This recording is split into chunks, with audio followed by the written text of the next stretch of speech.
வணக்கம். இன்னைக்கான வீடியோவில் அன்எம்ப்ளாய்மெண்ட் சர்டிஃபிகேட் எப்படி அப்ளை பண்ணுறதுன்னு தான் பார்க்க போகிறோம்.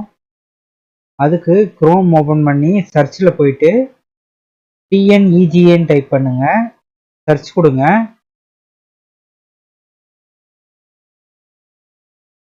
ஃபர்ஸ்ட் லிங்கை கிளிக் பண்ணுங்க.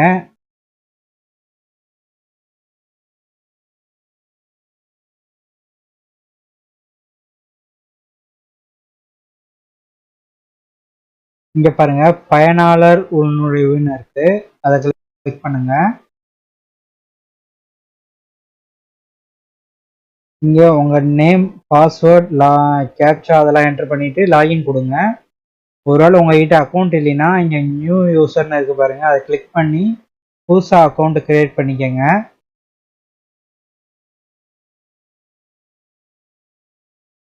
இங்கே பாருங்க, ரெவன்யூ டிபார்ட்மெண்ட் இருக்குல்ல, இதை கிளிக் பண்ணுங்க.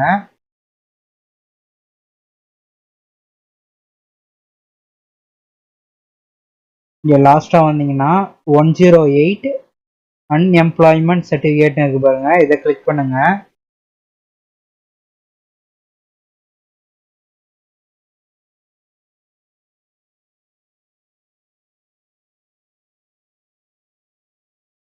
சர்டிஃபிகேட் அப்ளை பண்ணுறதுக்கு சப்போர்ட்டிங் டாக்குமெண்ட் லிஸ்ட்டு கொடுத்துருக்காங்க.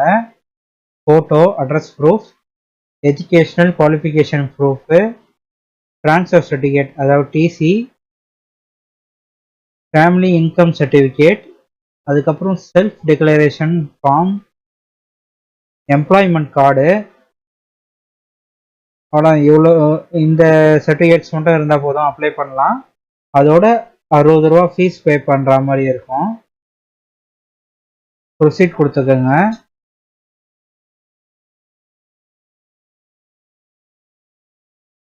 இங்கே சர்டிஃபிகேட் அப்ளை பண்ணுறதுக்கு கேன் நம்பர் தேவை. இங்கே உங்கள்கிட்ட கேன் நம்பர் இருந்தால் என்டர் பண்ணிக்கோங்க. அப்படி இல்லைனா ரிஜிஸ்டர் கேன் கொடுத்து புதுசாக கேன் நம்பர் ரிஜிஸ்டர் பண்ணி என்டர் பண்ணிக்கோங்க. கேன் நம்பர் ரிஜிஸ்டர் பண்ணுறது எப்படின்னு தெரியலனா ஏற்கனவே வீடியோ போட்டிருக்கேன், அந்த வீடியோ பார்த்து கேன் நம்பர் ரிஜிஸ்டர் பண்ணுறது எப்படின்னு தெரிஞ்சுக்கிட்டு ரிஜிஸ்டர் பண்ணிக்கோங்க. வீடியோவை இந்த வீடியோவுக்கு டிஸ்கிரிப்ஷனில் கொடுக்குறேன் லிங்கை, அது கிளிக் பண்ணி பார்த்து தெரிஞ்சுக்கோங்க.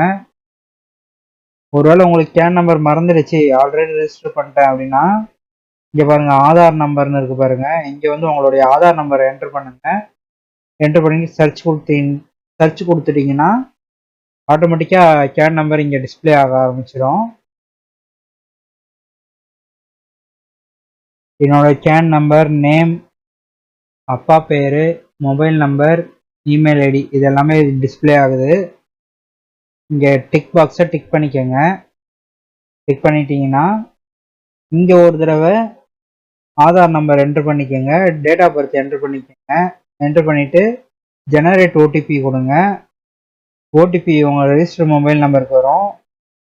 ஓடிபி என்டர் பண்ணிவிட்டு ப்ரொசீட் கொடுத்தீங்கன்னா ஓடிபி வெரிஃபை சக்ஸஸ்ஃபுல்லின்னு வந்துடும். ப்ரொசீட் கொடுத்தீங்கன்னா அடுத்த ஸ்டேஜுக்கு போயிடலாம். இங்கே பாருங்கள், யூ ஹாவ் சக்ஸஸ்ஃபுல்லி வெரிஃபைடு ஓடிபின்னு வந்துடுச்சு. இங்கே ப்ரொசீட் காட்டுது பாருங்கள், அது கொடுத்து ப்ரொசீட் கொடுத்துருங்க.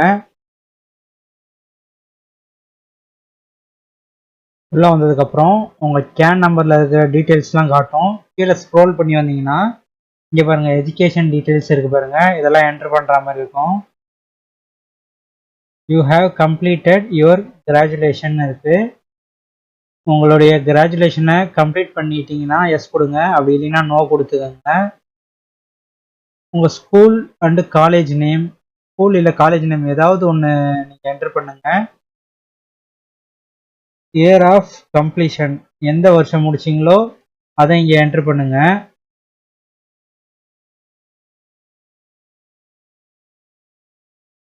உங்கள் யூனிவர்சிட்டி இல்லை போர்டு நேம் ஏதாவது ஒன்று என்டர் பண்ணுங்கள்.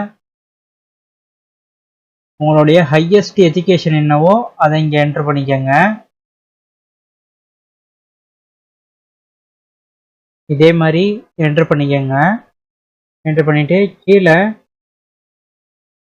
நீங்கள் படிப்பு முடிஞ்சு எப்பத்துலேருந்து அன்எம்ப்ளாய்மெண்ட்டாக இருக்கீங்க அதோட டேட்டை போடுங்க, ஃப்ரம் டேட்டு. அதுக்கப்புறம் டூ டேட்டு என்டர் பண்ணிக்கோங்க, சப்மிட் கொடுங்க.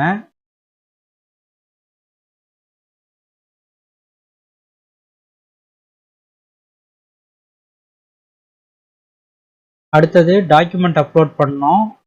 இப்போ பாருங்க, photo, address proof, Aadhaar card, voter ID அந்த மாதிரி ஏதாவது வச்சுக்கோங்க. எஜுகேஷன் குவாலிஃபிகேஷன் ப்ரூஃபு, உங்களுடைய படித்த சர்டிஃபிகேட் வச்சுக்கோங்க, என்ன படிச்சிருந்தீங்களோ.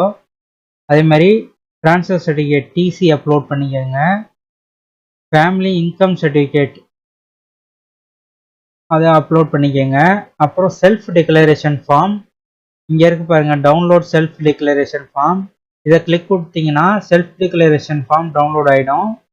அதை பிரிண்ட் அவுட் எடுத்து காட்டுற மாதிரிங்க. ஆல்ரெடி டவுன்லோட் பண்ணி வச்சுருக்கேன்.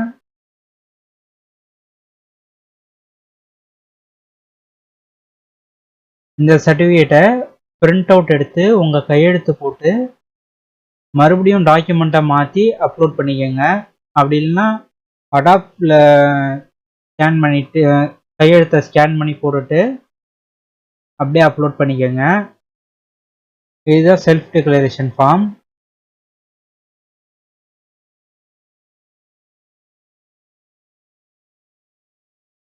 எம்ப்ளாய்மெண்ட்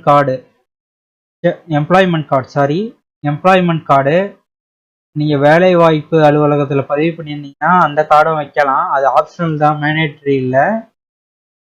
வேறு ஏதாவது டாக்குமெண்ட் வைக்கணும்னு நினச்சிங்கன்னா அதர் டாக்குமெண்ட்ஸ் அதுவும் அப்லோட் பண்ணலாம். அப்லோட் பண்ணுறது எப்படின்னா, இப்போ பாருங்கள், இப்போ ஃபஸ்ட்டு ஃபோட்டோ கொடுக்க போகிறீங்கன்னா ஃபோட்டோன்னு செட் பண்ணிக்கோங்க. ஃபோட்டோ சைஸ் வந்து 50 கேபியில் இருக்கணும். டாக்குமெண்ட் சைஸ்னால் 200 கேபியில் இருக்கணும். எல்லாமே பிடிஎஃப், ஜேபிஜி இந்த மாதிரி தான் இருக்கணும். பிஎன்ஜி இந்த மாதிரி ஃபார்மெட்டில் இருக்கணும். ஃபோட்டோன்னு என்டர் பண்ணிட்டு டாக்குமெண்ட்டு நம்பர் 1 இது ஃபஸ்ட்டு அப்லோட் பண்ணுறதுனால நம்பர் 1 கொடுத்துக்கோங்க. இங்கே ஆட் கொடுத்தீங்கன்னா உங்கள் மொபைல் ஸ்டோரேஜில் இருக்கிற கேலரி ஓப்பன் ஆகும். அதில் போய் உங்கள் ஃபோட்டோவை செலக்ட் பண்ணிவிட்டு இந்த இடத்துல அப்லோட்னு ஒரு ஆப்ஷன் காட்டும், அப்லோட் கொடுத்துருங்க. அப்லோட் ஆகிடும். அடுத்த டாக்குமெண்ட்டை இதே மாதிரி செலக்ட் பண்ணிவிட்டு அட்ரஸ் ப்ரூஃபு, ஆதார் ஃபோட்டோவோ இல்லை ஓட்டர் ஐடி ஃபோட்டோவோ எது வச்சுருக்கீங்களோ அந்த ஃபோட்டோவை இங்கே அப்லோட் காட்டும். அப்லோட் அதே மாதிரி செலக்ட் பண்ணி அப்லோட் கொடுத்துருங்க. இங்கே டாக்குமெண்ட் 2 கொடுத்துருக்குங்க. அப்லோட் கொடுத்தீங்கன்னா அப்லோட் ஆகிடும். நீங்கள் இதில் கேட்டிருக்கிற அத்தனை டாக்குமெண்ட்டும் அப்லோட் பண்ணதுக்கப்புறம் இங்கே மேக் பேமெண்ட்டுன்னு காட்டும். மேக் பேமெண்ட் கொடுத்தீங்கன்னா 60 ரூபா கட்டுற மாதிரி இருக்கும். 60 ரூபா கட்டிட்டிங்கன்னா உங்களுக்கு ரெசிப்ட் வரும். அந்த ரெசிப்டில் ஸ்டேட்டஸ் செக் பண்ணுறக்கூடிய நம்பர் இருக்கும். அதை யூஸ் பண்ணி ஸ்டேட்டஸ் செக் பண்ணிக்கலாம். ஒருவேளை ரெசிப்ட் சரியாக வரலைன்னா ரீப்ரிண்ட் ரெசிப்ட் இருக்கு பாருங்கள், இங்கே போய் அப்ளிகேஷன் நம்பர், சர்வீஸ் நேம் இதெல்லாம் கொடுத்தீங்கன்னா ரெசிப்டை ரீப்ரிண்ட் பண்ணிக்கலாம். ஸ்டேட்டஸ் செக் பண்ண இங்கே போங்க, செக் ஸ்டேட்டஸ், அப்ளிகேஷன் நம்பர்லாம் இங்கே என்ட்ரு பண்ணிவிட்டு from date to date application நேம்லாம் கொடுத்து சர்ச் கொடுத்தீங்கன்னா சர்ச் ஆகிடும். இங்கே ரிட்டர்ன் அப்ளிகேஷன் இருக்குது பாருங்கள். ஒருவேளை ஸ்டேட்டஸில் ஏதாவது பிரச்சனைனா மறுபடியும் அந்த அப்ளிகேஷன் நம்பர் எல்லாமே போட்டு அந்த அப்ளிகேஷனை கொஞ்சம் எடிட் பண்ணிக்கலாம். ஸ்டேட்டஸில் சொல்லுவாங்க என்ன மிஸ்டேக் இருக்கோ நீங்கள் அதை திருத்தி மறுபடியும் ரீஅப்லோட் பண்ணலாம். சேவ்டு அப்ளிகேஷன் இருக்குது பாருங்கள். ஒருவேளை நீங்கள் அப்ளிகேஷன் அப்ளை பண்ணிகிட்டு இருக்க சொல்லவே இன்டர்நெட் கட் ஆகிடுச்சு, ஸோ ப்ராப்ளம், அதனால் அப்ளிகேஷன் கட் ஆகிடுச்சுன்னா நீங்கள் இங்கே வந்து மறுபடியும் அந்த அப்ளிகேஷன் நம்பர்லாம் கொடுத்து ரீஅப்ளை பண்ணிக்கலாம். ஓகே, அவ்வளோதாங்க வீடியோ பிடிச்சிருந்தா லைக் பண்ணிக்கோங்க, ஷேர் பண்ணுங்கள், சேனலை சப்ஸ்கிரைப் பண்ணிக்கோங்க, மை விஷன் சேனலை. அடுத்த வீடியோவில் பார்க்கலாம். தேங்க்யூ.